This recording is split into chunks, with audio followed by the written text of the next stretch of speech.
Disclaimer: seluruh cerita, karakter, nama, tempat, organisasi, dan kejadian dalam video ini adalah karya fiksi dan dibuat semata-mata untuk tujuan hiburan. Apabila terdapat kemiripan nama tokoh, tempat, atau peristiwa dengan kejadian nyata, hal tersebut murni tidak disengaja dan hanya merupakan kebetulan. Video ini tidak dimaksudkan untuk menyudutkan, menghina, memfitnah, atau merugikan individu, kelompok, instansi, maupun pihak manapun. Harap nikmati video ini sebagai karya fiksi. Terima kasih atas dukungan dan selamat menonton. Halo guys, gimana kabar kalian selama ini? Mimin mohon maaf sebelumnya. Dikarenakan cedera tangan yang Mimin alami selama ini, membuat Mimin tidak bisa membuat konten sama sekali. Dan sekarang, karena cedera sudah lebih baik, Mimin putuskan untuk memulai lagi. Kita akan melanjutkan pembahasan manhwa kembalinya Sekte Gunung Berbunga season ketiga atau chapter 92. Part sebelumnya Mimin sematkan di deskripsi dan di kolom komentar ya. Jika begitu jangan berlama-lama, kita lanjutkan ceritanya. Di pembahasan season terakhir, Chunmyung dan juga para seniornya pergi menuju Yunnan.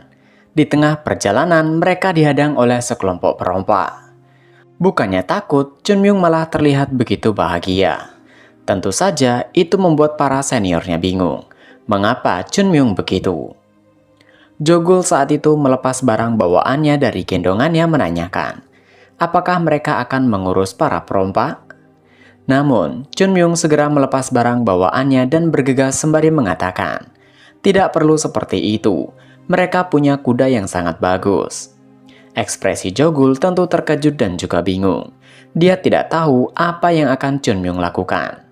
Saat itu, Chunmyung tersenyum cerah sembari meneruskan, kuda yang cukup kuat untuk membawa mereka pergi ke Yunnan. Tanpa menunggu apapun, Chunmyung tiba-tiba melompat ke udara. Tawa bahagia menggema. Melihat Chunmyung yang tiba-tiba melompat menyerang, membuat pemimpin perompak bengong. Chunmyung menarik tinjunya dengan tawa bengis meneruskan, itu yang dinamakan keberuntungan surga. Beberapa saat berlalu. Pemimpin perompak terlihat babak belur, mukanya penuh lebam dan bahkan menangis memohon pengampunan. Dia berteriak bahwa mereka menyerah, tapi kata-katanya tidak begitu jelas hingga membuat Baekchun tidak mengerti. Dia memiringkan kepalanya mengatakan, bukankah sudah ia katakan untuk tidak membuatnya babak belur? Sekarang mereka tidak tahu apa yang dibicarakannya. Chunmyung menjawab santai tanpa ada rasa iba, bahwa bukannya itu adalah kesalahannya sendiri karena melawan, mereka membuatnya marah. Baekchun melirik ke arah Chunmyung dan menggelengkan kepalanya bergumam. Kebanyakan orang tidak akan menghajar rahang seseorang hanya karena dia melawan, bukan? Namun Baekchun tidak bisa menafikan bahwa mereka juga mirip dengan Chunmyung. Jadi buat apa menyalahkannya? Baekchun saat itu memandang ke arah para perompak yang babak belur menanyakan pada Chunmyung. Lalu apa yang akan mereka lakukan pada para perompak itu? Chunmyung tersenyum sembari menatap para perompak menanyakan, apa maksud Baekchun mengatakan itu? Bukankah ia telah mengatakan? Chunmyung mendekati para perompak, menatapnya dengan senyuman mengerikan mengatakan, ia bukan tipe orang yang membiarkan perompak hidup begitu saja. Mereka cukup beruntung. Meskipun mereka tidak makan rumput, mereka akan menarik kereta jika diberi makan, bukan? Pemimpin perompak terlihat keringat dingin memandang Chunmyung. Dia memiliki firasat yang buruk. Chunmyung tidak pernah mengingkari kata-katanya. Saat ini pemandangan mengerikan terlihat, di mana para perompak berlari dengan menarik kereta. Kereta yang sebelumnya ditarik oleh kuda, digantikan oleh mereka. Kwak Gyung, sang kusir terlihat terkejut. Tidak peduli berapa kali dia menggosok matanya, pemandangan itu tidak berubah. Kuda-kuda yang seharusnya menarik kereta dengan susah payah sekarang hanya berjalan ringan di samping mereka, seolah mereka sedang berjalan-jalan. Melihat para perompak yang menarik kereta melambat, Chunmyung berteriak, mengapa mereka sangat lambat. Ia mengampuni mereka karena mereka berguna, tapi sekarang mereka kembali menjadi sampah lagi. Kereta mulai maju lebih cepat ketika para perompak mulai mempercepat langkah mereka dan berteriak bahwa mereka tidak seperti itu.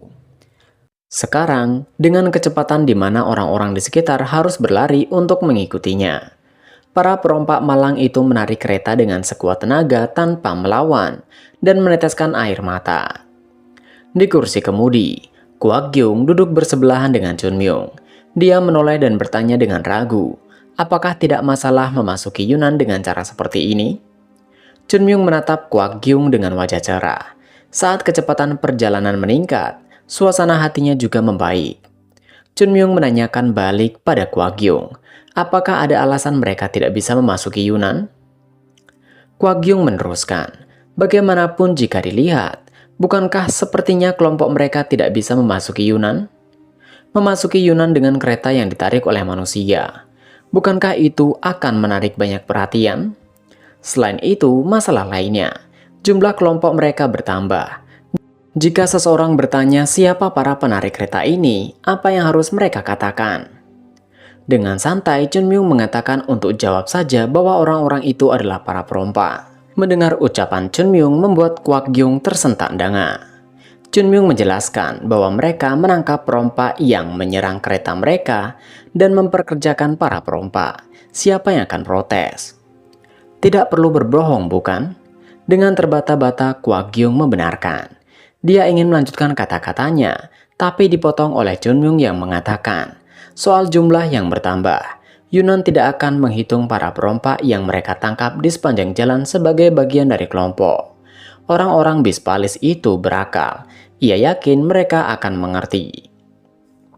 Chun Myung menoleh ke samping kanan melihat kapten pengawal menambahkan, jika orang-orang Bispalis bertanya bagaimana mereka menangkap para perompak, katakan saja bahwa kapten pengawal yang menghajar mereka sebagai hukuman dan membuat mereka menarik kereta menggantikan kuda. Maka semua orang akan menyukainya. Ini akan seperti semua orang melakukan pekerjaan mereka dengan benar. Kapten pengawal bingung dengan pernyataan Chun Myung. Dia memandang Chun Myung dan bergumam, tapi para perompak itu lebih kuat darinya. Saat kereta terus melaju, Chun Myung menambahkan, bukankah itu hebat? Kereta mereka ditarik oleh para perompak, bukan kuda. Bahkan saat makan malam, perompak akan mendirikan tenda untuk mereka.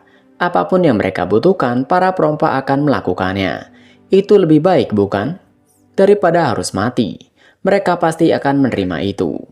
Dan jika para perompak itu keberatan, mereka bisa dikuburkan dimanapun di suatu tempat. Jika melepaskan mereka pergi, mereka hanya akan mengulangi hal yang sama dan menghabisi orang-orang yang tidak berdosa demi uang. Itu tidak bisa dibiarkan. Mendengar kata-kata Chun Myung, para perompak yang menarik kereta berteriak dengan air mata dan hidung berair, bahwa mereka akan seperti kuda. Mereka akan menarik kereta sekuat tenaga. Tolong izinkan mereka bekerja. Mereka akan melakukan apapun yang diperintahkan. Jadi jangan habisi mereka. Mereka bisa menarik kereta jauh lebih baik daripada kuda. Melihat pemandangan itu, Kwak Gyung merasa itu adalah pemandangan yang mengerikan. Para perompak terus menangis dan berharap bisa memenangkan hati Kwak Gyung. Pada akhirnya, Kwak Gyung tidak bisa berbuat banyak. Dia menyetujui seperti yang Chun Myung katakan. Dia mengatakan untuk saat ini tidak apa untuk membawa para perompak. Chun Myung menimpali. Ia anggap Kwak Gyung telah memberikan izin. Dia kemudian berdiri dari tempat duduknya. Ia memutar lengannya beberapa kali meneruskan. Tetap saja untuk berjaga-jaga. Apakah ia harus mematahkan salah satu lengan mereka? Kwak Gyung panik. Segera mencoba untuk menghentikan Chun Myung berteriak untuk Chun Myung tidak gegabah. Mematahkan lengan seseorang bukannya itu berlebihan? Melihat Chun Myung yang bergerak membuat para perompak itu ketakutan. Mereka berteriak bahwa jika Chun Myung menjelaskan pada orang-orang Yunan, maka mereka akan mengerti. Dan mereka mengerti akan menjadi kuda.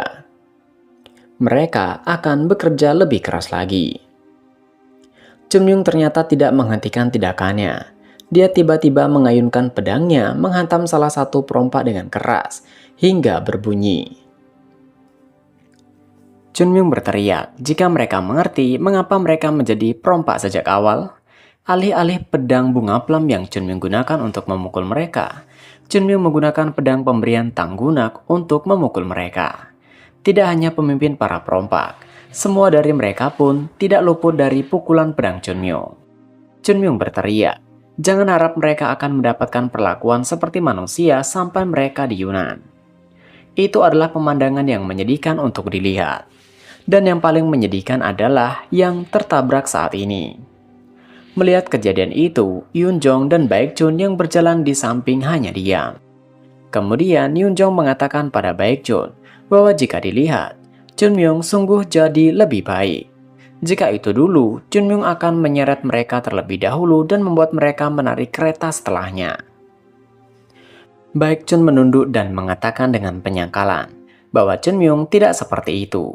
Chunmyung malah akan melakukan yang lebih parah. Dia akan mematahkan anggota tubuh para perompak dan memaksa mereka menarik kereta. Yunjong terlihat pucat. Ekspresinya menunjukkan penyesalan. Setelah memikirkannya, dia setuju dengan apa yang Baekjun katakan. Tapi tiba-tiba Yu Isyol melangkah mendekati mereka berdua menyela bahwa dia tidak setuju. Dia mengatakan kepala. Setidaknya Chunmyung tidak memecahkan kepala mereka. Itu sebuah kemajuan. Mendengar itu membuat Yunjong dan Baekjun terdiam. Mereka berpikir apakah hal itu merupakan sebuah kemajuan? Kereta terus melaju dengan kecepatan yang rata-rata. Namun di sepanjang jalan terus terdengar teriakan Chunmyung yang memaki para perompak. Kuda macam apa yang memakan makanan manusia? Mereka sebagai kuda harus makan makanan yang seharusnya. Terus dan terus teriakan terdengar di sepanjang jalan. Setelah ditangkap oleh Chunmyung, rutinitas mereka sederhana. Dari pagi hingga sore, mereka hanya akan menarik kereta seperti kuda. Di malam hari, mereka akan membantu yang lain mempersiapkan kemah. Kemudian diberi istirahat sejenak. Di sela-sela istirahat mereka, salah satu perompak mengeluh pada pemimpinnya. Ia telah melupakan hari. Itu terlalu berlebihan, bukan? Perompak itu bahkan masih terus menangis. Pemimpin perompak itu menimpali untuk dia berhenti menangis. Ia juga sama menderitanya. Air mata pemimpin itu menggenang di matanya. Dia juga tidak kuat dengan hal itu. Dia membayangkan kembali hidup mereka sebelum ditangkap oleh setan gila.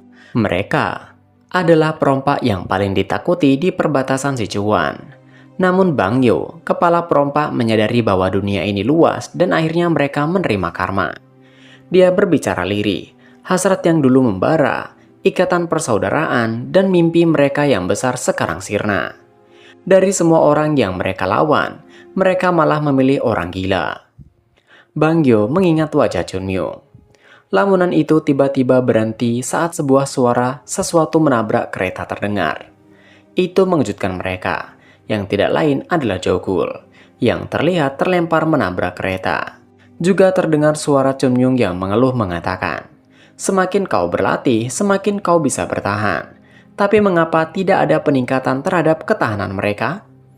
Kata-kata itu sepertinya tidak hanya ditujukan pada Jogul. Jogul saat itu terlihat babak belur. Cairan merah pun menetes dari mulut dan hidungnya. Nampasnya tersengal Senin Kamis. Benar, kata-kata Chunmyung ditujukan untuk para seniornya yang lain. Chunmyung terlihat tengah dikeroyok oleh para seniornya. Namun para seniornya lah yang mendapatkan pukulan sepihak, seolah mereka tidak bisa mendaratkan pukulan sama sekali pada Chunmyung. Chunmyung berteriak memaki. Mana kerja keras mereka selama ini? Mana hasilnya? Chunmyung tidak memandang gender, bahkan Yu Isyol tidak luput dari pukulan-pukulan yang menyakitkan. Melihat para murid gunung berbunga yang lain berserakan di tanah, Kwak Gyung terdiam. Dia tengah merapikan beberapa kain. Dia bergumam. Orang-orang itu memang lain, berlatih setiap malam tanpa sehari pun berhenti bersama monster itu. Pemandangan yang dilihatnya sungguh memprihatinkan, karena murid-murid gunung berbunga selain Chunmyung semua terbaring tidak sadarkan diri. Saat itu Chunmyung tiba-tiba berbalik. Dia mengatakan untuk mereka beristirahat sejenak. Ia akan pergi untuk buang air. Jogul yang setengah sadar mencoba untuk bangkit. Napasnya masih tersengal mengatakan dengan kesal, "Apa yang sedang malaikat maut lakukan sekarang? Mengapa masih belum mencabut nyawa iblis itu?" Yang dimaksud adalah Chunmyung. Jogul kemudian mencoba untuk membangunkan Yunjong dan juga Baekjun agar mereka tersadar. Saat itu, Yunjong tersadar namun seperti orang amnesia. Dia menanyakan di mana saat ini dia berada. Melihat seniornya yang seperti itu, Jogul tidak tega dan memintanya untuk tidak perlu dipikirkan. Lebih baik kembali tidur. Jogul juga sepertinya tidak bisa melanjutkan lagi. Dia membaringkan tubuhnya di tanah, menatap langit malam bergumam. Kapan neraka ini akan berakhir? Waktu berlalu keesokan harinya. Mereka melanjutkan perjalanan. Seperti hari-hari sebelumnya, kereta ditarik oleh para perompa dan murid-murid Gunung Berbunga di atas kereta. Baekjun yang melihat keluar mengatakan, mereka telah berada di Yunnan. Chunmyung juga melihat sekeliling menanyakan, apakah memang selalu ada gunung sebanyak ini? Tidak heran pemerintah tidak tertarik dengan Yunnan. Yang bisa dilihat hanyalah gunung dan bebatuan. Selain petani, tidak ada satupun yang terlihat. Bahkan tidak ada murid dari Nanman Wispalis. Baekjun menimpali. Ia mendengar banyak kisah mengenai Nanman Wispalis menguasai Yunan. Sampai ia mengira mereka akan dihentikan untuk pemeriksaan begitu melewati perbatasan. Chunmyung menjawab sepertinya Wispalis bahkan tidak bisa menempatkan penjaga di perbatasan karena miskin. Mendengar percakapan itu, Kwaggyong menyela mengatakan, wilayah yang mereka urus langsung dimulai dari Kunming, di mana perdagangan dilakukan. Selain tempat itu, terkadang mereka mengirim patroli, tapi itu juga jarang dilihat. Kwaggyong terlihat tegang, menoleh ke sana kemari. Melihat itu, Chunmyung penasaran mengatakan, bukankah ini terlalu tegang untuk hal seperti itu? Kwaggyong menjawab bahwa mereka harus tetap waspada. Pengaruh Nanman Wispalis di Yunan bahkan jauh melebihi pengaruh Sekte Tang di Sichuan.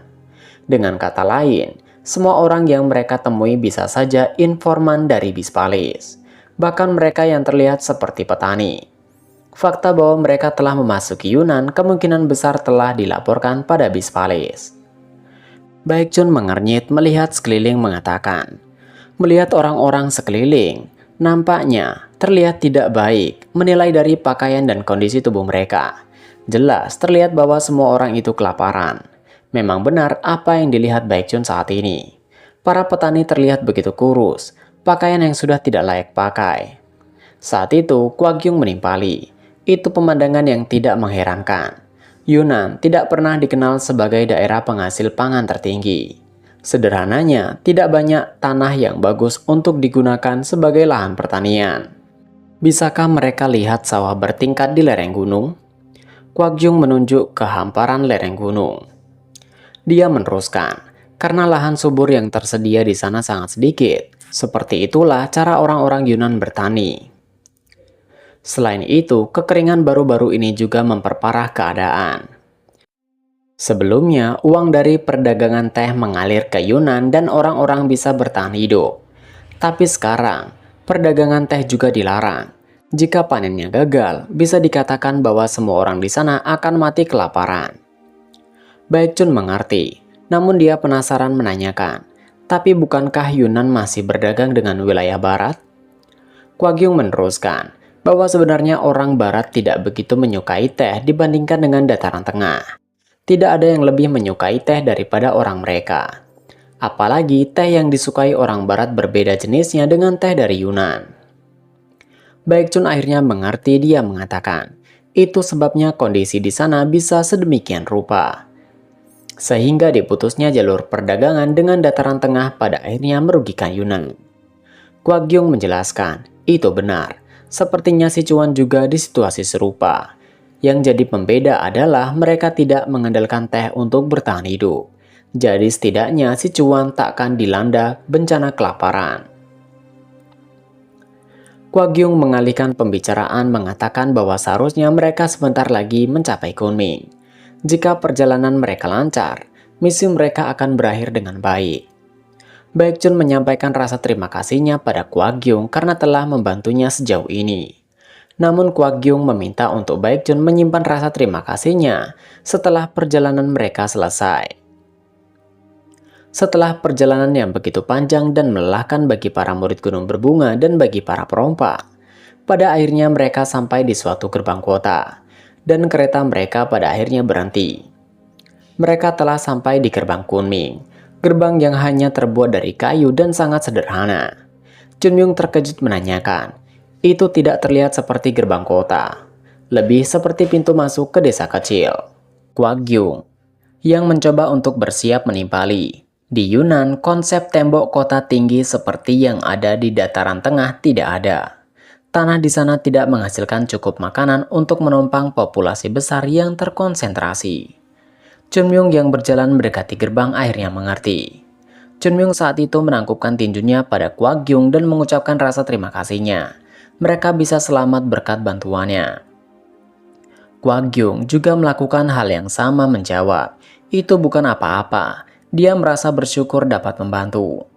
Setelah pertukaran salam singkat itu, rombongan Kwak Gyung pergi meninggalkan murid-murid Gunung Berbunga menuju tempat yang berbeda. Tiba-tiba, Chunmyung kembali memasang ekspresi tegas di wajahnya dan melirik ke belakang. Tepat di mana para perompak itu berkumpul setelah menarik kereta berhari-hari tanpa henti. Chunmyung mengatakan, sekarang yang perlu ia lakukan adalah mengurus para perompak. Mengetahui bahwa Chunmyung menatap mereka, itu sontak membuat mereka terkejut. Tampang mereka yang masih babak belur benjol sana-sini berusaha bersikap meminta belas kasihan.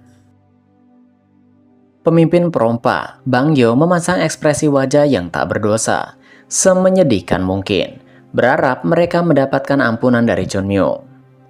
Baekchun juga saat itu sadar bahwa mereka harus menyelesaikan para perompak itu, dan mengatakan pada Chunmyung, apakah sebaiknya membebaskan mereka saja? Chunmyung menatap wajah Baekchun seolah tidak setuju menimpali. Apakah Baekchun mengatakan melepaskan? Baekchun menjelaskan bahwa mereka memang sudah melakukan kejahatan, tapi mereka juga sudah melalui banyak hal untuk sampai tempat ini.